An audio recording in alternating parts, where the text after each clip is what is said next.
Welcome to the Town of Munster podcast, coming to you from the JED TV studios on the campus of Purdue Northwest in Hammond, Indiana. Now here's your host. Morning, everyone. Welcome to the Town of Munster show.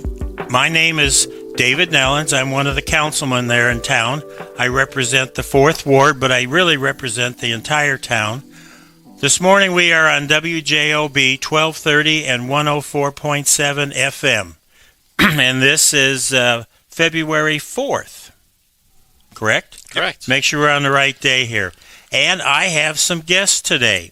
We have Deputy Chief Damon Johnston. Yes. He's on the far end there. And we have Craig Corey. Now, we've kind of boxed him in so he can't get away. And Craig Corey also works in the Munster Police Department. So we kind of have a Munster PD day today. I did want to cover a few things that, people want to know about what's going on with Ridge Road. Well, in generalities, we're still working on Ridge Road. Our goal, at least for the counselors, is to have 4 lanes, 2 in each direction, plus a turning lane as necessary. And we feel that that's the best safety item, best way to do it, and also be able to have the ambulances. We have a lot of ambulances. I believe the report is at Community there's like 70 ambulances in a 24-hour period. That seems pretty accurate. It's pretty busy. It's busy. They're always coming and going. And that, again, is important. And just to let you know, we are still working. We're working with the consultants, IEI, down in Indianapolis. And we're working amongst ourselves, reaching out to folks to really put together this package. We did have our first reading on a salary ordinance, and it is going to add a few positions. And, in fact, the fellow to my left here, Craig Corey's in that as a title upgrade. They did some research when we did the outside consultant working on the town, and when we reviewed all the non-sworn officers' pays, we went through and they came up with across the board 3% is what Munster did here starting January, and also some positions did get a little bit more. So just based on how they fell into the matrix. We went through on the benefits. The benefits that the town offers for the employees is very good, and there's a couple things that we're going to offer that really comes as no cost to the town, but it'll be a benefit again for the employees that are involved there. We did go through and we talked about the garbage and recycling collection. We'll talk some garbage here. But anyway, we took an extension out with Homewood, and from what I can tell and what I've seen, Homewood's doing a very good job for us. Yep. And they pick up what's there, and they gave us some extensions, and we opted to have one of their extensions. And in order to come up with our pricing, there was a discussion, do you want to have all the toters changed in town at a cost that we'd actually be paying for that, or what Homewood does, that anybody has a broken container, you call into Homewood, they're out there almost immediately and bring you a brand new container. So it was like I was thinking, why do we want to necessarily pay to have all the containers changed when in fact if someone has a problem with the container, I don't care, lid's broken, squirrel ate a hole through it, whatever, they will bring you a brand new container. They've always been very responsive. Yes, so that's really important. And let's see, we did approve to upgrade the Knox box. There's boxes that are in the different vehicles, fire trucks and that when they get to one of the major buildings, there's a box outside called a Knox box that contains the keys to get into the building so that it can be checked out.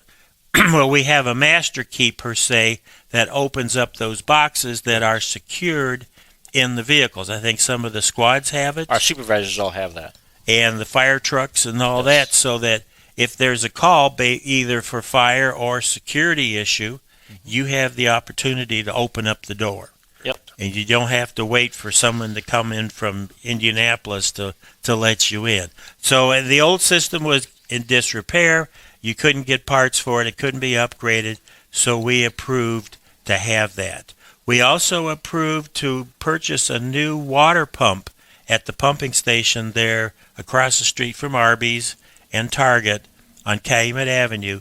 That's one of the pumps that brings in the fresh water from Hammond, pushes it into the system, and it goes up into the water towers, and up at the top there where the water level is, that's what gives you your pressure at your spigot at home. It's not like you're on a pressurized line per se. It's the water weight in the tower pushes down and gives you your pressure. So we all voted for that. That's an important thing to have. Yes. We want to make sure that we can always furnish water for the residents. And then here I'm going to close with this one. We did approve to buy the additional equipment that's needed to outfit the squads. And with that, I'm going to turn to our new deputy chief and maybe have him talk a little bit about the squads and what we're doing and how that's set up. Yes, so we did get permission to have take-home cars, and it's a very important tool for our officers, and it's very well. Just about every agency in this area has take-home cars, so right? It makes us competitive, and it allows us to provide the services that we need to. So, so these cars, obviously, as you know, they have a lot of equipment that goes inside of them. And yes. They are very well equipped. We are probably one of the best equipped. I would say we are the best equipped police department in Northwest Indiana for sure. That's what we want to be. We want to be there, the best equipped, and have everything that the officers need. And again, I'll just jump right in here. Part of the advantage of having take-home vehicles with the officers is they have everything in their vehicle that they need. Where before they had to keep it in their personal vehicle, they brought it back and this and that, and the change and all this Mickey Mouse.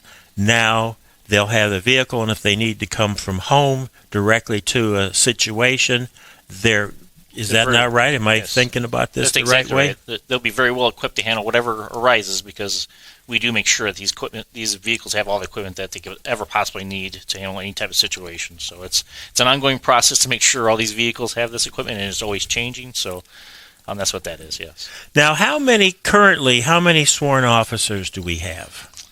So I believe, what was the last count, Craig? I think he's been doing our accreditation, so he's well familiar with. I think we were at about 46.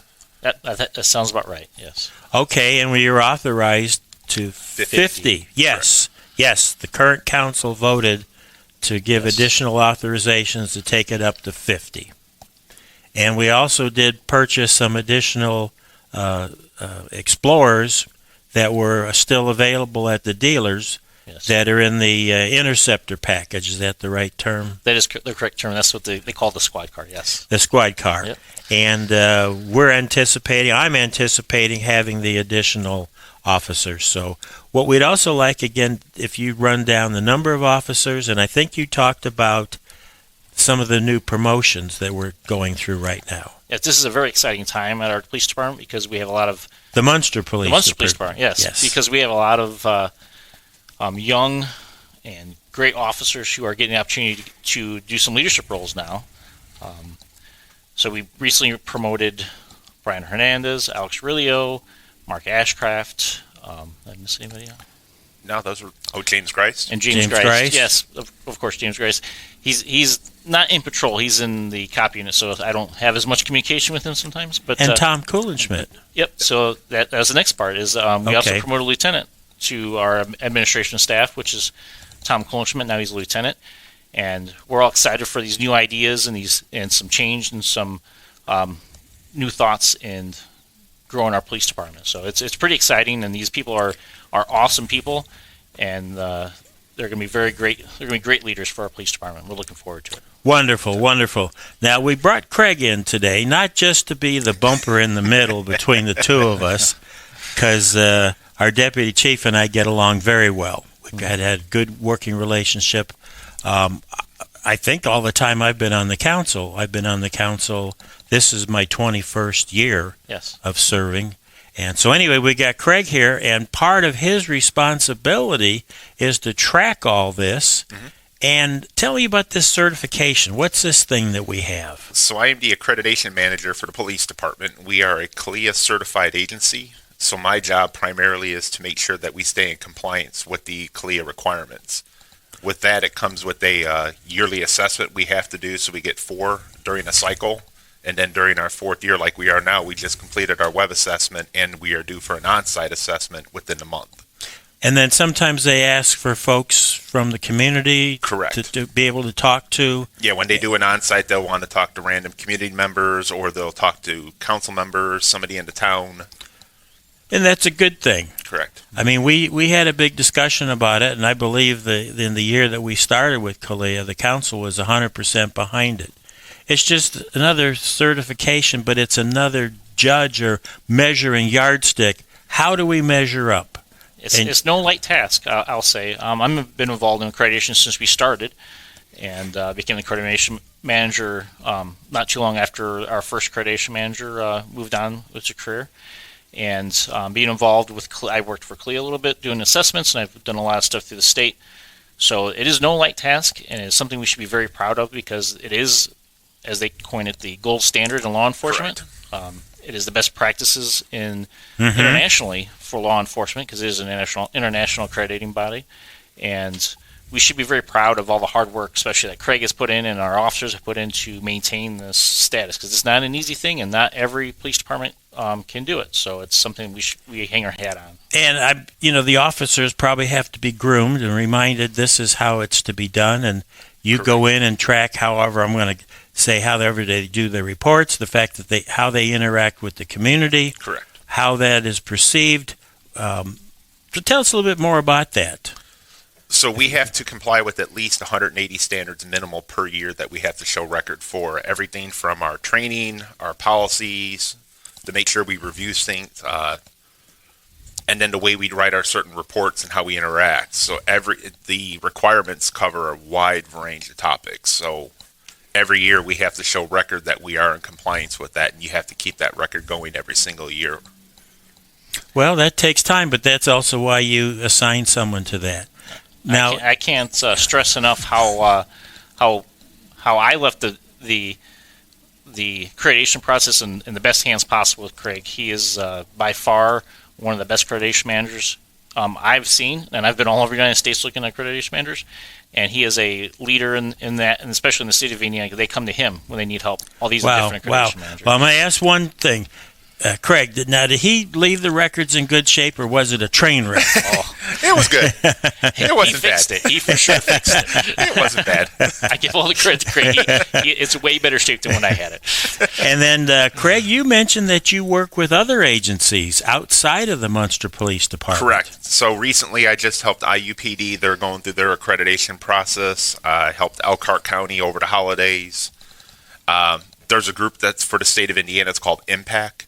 It's all the accreditation managers are part of this group. They all meet every other month, and we discuss updated policies, trends, training, and so forth during those meetings. Agencies that are getting for their reviews and assessments. Wow. We all talk and look for help. So agencies always call each other asking you to review. So when you're doing your review, you're looking at all their policies and procedures to make sure they're following the rules as they're supposed to be. And then it's a great learning tool. I could see that, and then you also have the opportunity, maybe someone just had their review, so you can see and find out what was always discussed. sharing notes. Correct. And that's important. And, it's not just in the town of Munster. Here we're helping the universities in the state, and, again, helping other agencies outside of us, which makes, we're willing to do that, and that's important. That gives Munster more influence, but also it makes us, I think, feel better. I feel better to hear that, that we are sharing our resources. We get the best resources that we can track down, that we can have available, and then we're sharing that. I want to take the halftime here, in case you just joined us. This is the Town of Munster Show. I'm Councilman David Nellens, and with me we have our new Deputy Chief, Damon Johnson, and we have Craig Corey, who's in charge of the certification and helps out with the computers. And again, we're on WJOB 1230 and 104.7 FM. So with that, fellas, we're back to these stories. And so what else, Craig? What else do you do? So on top of the accreditation... Besides go get donuts and... Coffee's my favorite. And coffee. So on top of that, I also help with the PD technical stuff and the town tech work. So primarily I'm working a lot with our squad car computers, our station computers, body cameras and car cameras, and all the technology with that. I'm also doing the town's radios for the police department and public works. Okay. So I do all the programming for that and maintenance on that. And now I'm starting to help out with the other agencies in the town with their computer issues and tech stuff. And it's good to have someone, I believe, in our department that's within the town that can do these things, because you're basically available any day you're there. Correct. And I imagine some cases you might be subject to call in. Correct. Depends on what might be going on. Yeah, Craig's very humble. He's my right-hand man. He has taken over a lot of the things that I was running out of time to do. And he's indispensable for our police department and us moving day to day with our software and our computers and stuff like that. And he's also helped out the town. So he's continuing to evolve what his role is, and it keeps on getting better, bigger. Well, that's important, and we want to make sure that all these items get taken care of. Correct. Now, Damon, just what are your responsibilities going to be now as deputy chief? Now, I bring up lovingly or friendly donuts. Yes. And I know you all have a thing that when the hot donuts come out, you know it, and you can go over and pick them up. There's a light in the station. Station that says hot donuts are ready. But really, what's your role besides putting your feet up on the desk and answering a phone call once in a while? So I work closely with the chief, obviously, being deputy chief. I help manage the patrol division, investigations division, in our new unit that we're looking at putting in there, which is the COP unit for support services to help with community concerns and the trains and the parks and all that stuff and traffic enforcement. It's going to be a very pivotal part, I think, as we move forward. I'm still in charge of our investigations division, which I can't speak highly enough of our crime suppression unit. Detectives, our detectives, crime suppression. They're unbelievable. I just offer them support, and they run with it. I put them up against any investigations division and crime suppression unit in the area. They are, bar none, wonderful investigators. Now, most of them have had quite a bit of service with the town of Munster, with the Munster PD. Yeah, Sergeant Nosich, he's been on like a year longer than I have, which I've been on for 24 years. He runs that division like a top. I just offer him support. He does everything, and he's the dynamo, and our detectives are very hardworking. Detectives Archer and Palace and Padilla, and one of our detectives that just got promoted, Ashcraft. He is a sergeant now, so looking for big things from him. So, absolutely, yes, absolutely. But that's important. That's a lot of jobs, a lot of responsibility. And then let's see, we did have 2 lieutenants. And we did not have a deputy chief, and we have our chief, Chief Shekel. So now we have a deputy chief, a deputy chief, a lieutenant 1 and lieutenant 2. Correct. And how many sergeants? So there's 8 patrol sergeants. We have a sergeant in our COP unit, and then eventually we'll be able to re-implement our CSU unit, our combined suppression unit, which would have a sergeant overlooking that. Once we get all of our staffing the way we need it, that unit will be fully up and going again. Okay. So basically, you have a sergeant on duty every shift? Yes, we have a minimum of 1 sergeant per shift on duty. There's 2 assigned to each squad for patrol. Okay. Now, our squads are one personnel squads? Yep, our police squads have it's a 1-man squad car, and we call our shift squads. Sure. So that's what gets a little confusing there, but we typically have 6 to 7 officers per squad and 2 supervisors, 2 sergeants as a unit, and then our patrol cars are a 1-man patrol car, or 1-woman patrol car. Now I've heard some comments. Oh, Munster must have too many police officers, because there was a stop and there was 1 squad, then another squad, and a 3rd squad showed up. Can you tell us maybe what might have been happening? So, for safety reasons, right, we always we back each other up. So that is safety for everyone. So we're also trying to help control the the traffic in the area and make sure everybody's safe, because it's a dangerous thing doing traffic stops, especially on these busy roads these days. So it's important to have as much visibility as possible, and that's one of the things that we really strive to do, is to be as visible as possible for the residents to see that we're out there and performing our duties, and we're out there to help them. Because I kind of look at it, and correct me if I'm wrong, you've got the first officer that's identified that there's a situation that needs to be investigated. Mm-hmm. What do they call that? Probable cause? Yes. Yeah. And then a second officer shows up because there's only one officer in the vehicle. And anymore these days, you have no idea what you're walking into when you walk up to a driver's window. They're all dark all the way around. And then it might be a sergeant that comes by for the third vehicle, and again, you have all the lights and everything there. And again, we're hoping that it'll be a nice, straightforward stop, what you doing, what's going on, explain this to me. But sometimes it doesn't go that way, does it? Correct. We do make our fair share of arrests here in Munster. Our guys are aggressive out there, and they protect the citizens, and sometimes it does end in an arrest, and we need to make sure everybody's as safe as possible, and trying to control the scene and the traffic and all that stuff. It takes some people to do that sometimes. Yes, it does. So it's not that we're overstaffed. It's from a safety standpoint that we have these extra vehicles show up, and you've got additional lights going on, so hopefully people recognize that when they're coming down the road, and give them plenty of room to move over. Yes. That's the goal, is for everybody to be safe, obviously, and the more people you can have in the area, the better. Sometimes there's supervisors, sometimes there's people just in the area just to make sure everything's going fine. Smooth and fine. Now, what are the shifts that the officers work?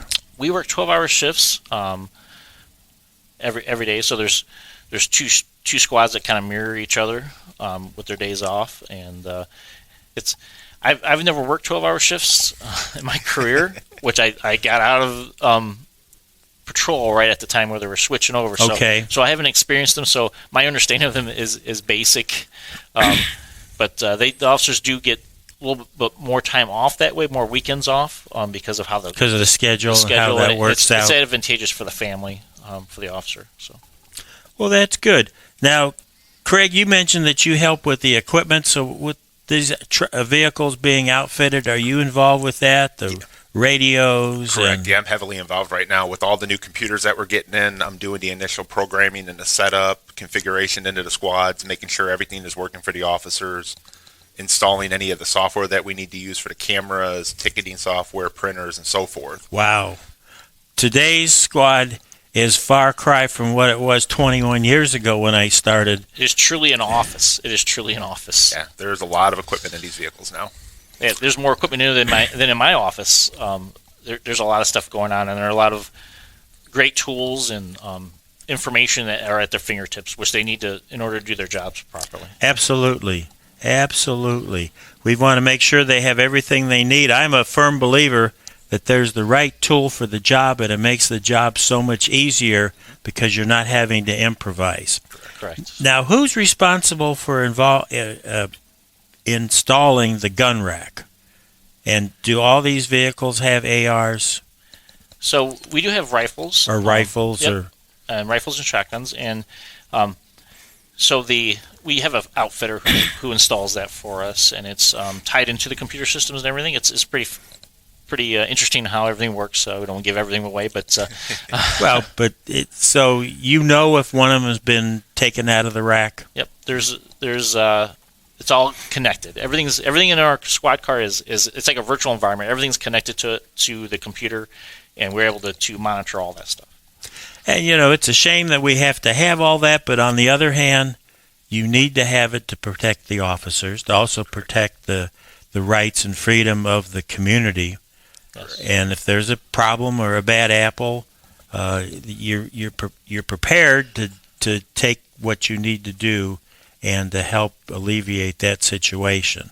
Yeah, we're prepared to handle any type of situation that comes due to this great support of the council with us providing us these take-home cars with all this equipment. I think we're ready to handle any type of situation, good or bad, that arises.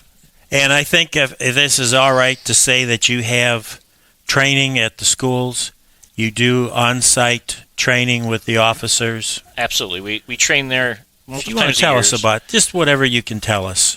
So we do active shooter type drills, which is what everybody's kind of familiar with. We also do lockdown drills. We're always in the schools and out during the school, especially during the school year, to make sure everyone's familiar with the school and the staff to get familiar with us and meet each other. And we also have a canine in the school now, which is right fantastic at the high school there. Yes. Yep. And I want to say that I feel good about the fact, if there was an active shooter, if something was going on, that our officers are prepared to go in. You don't have to wait for somebody to fly in from Timbuktu to give you the word, okay. No, we're ready to go. Actually, our patrol lieutenant, who is an instructor, and we have some other sergeants and firearms instructors who specialize in that type of training, and we are well trained and understand how to handle such situations. So to let the folks in the community, nothing is foolproof, but we're prepared to do what needs to be done, and we've got Craig that helps make sure training goes on, and I think police officers still have to qualify. Correct.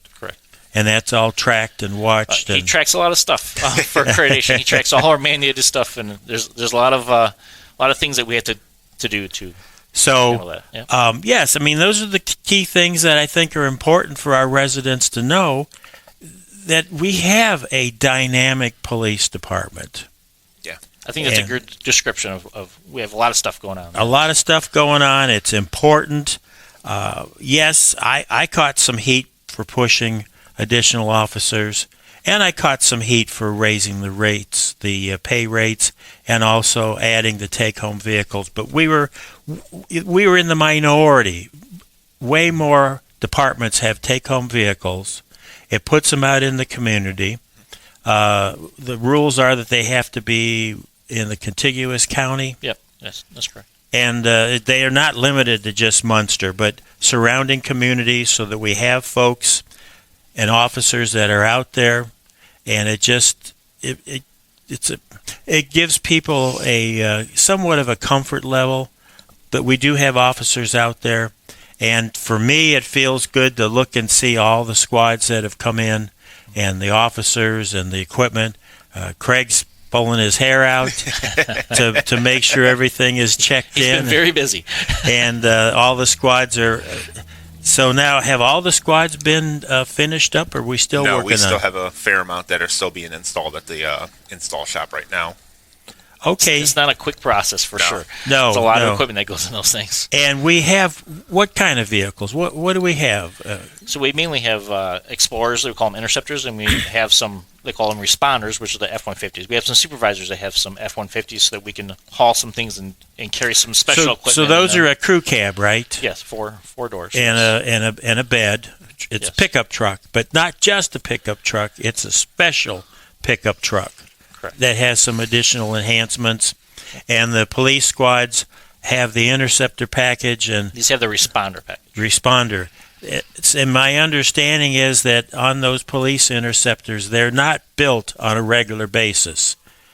There's like one time a year or two. There's a certain time we can order them and get them, just because it's a specialized vehicle. Right, and the line is all set up to do that. Correct. Where they just can't, I want to order two. No, we don't have everything here to build two.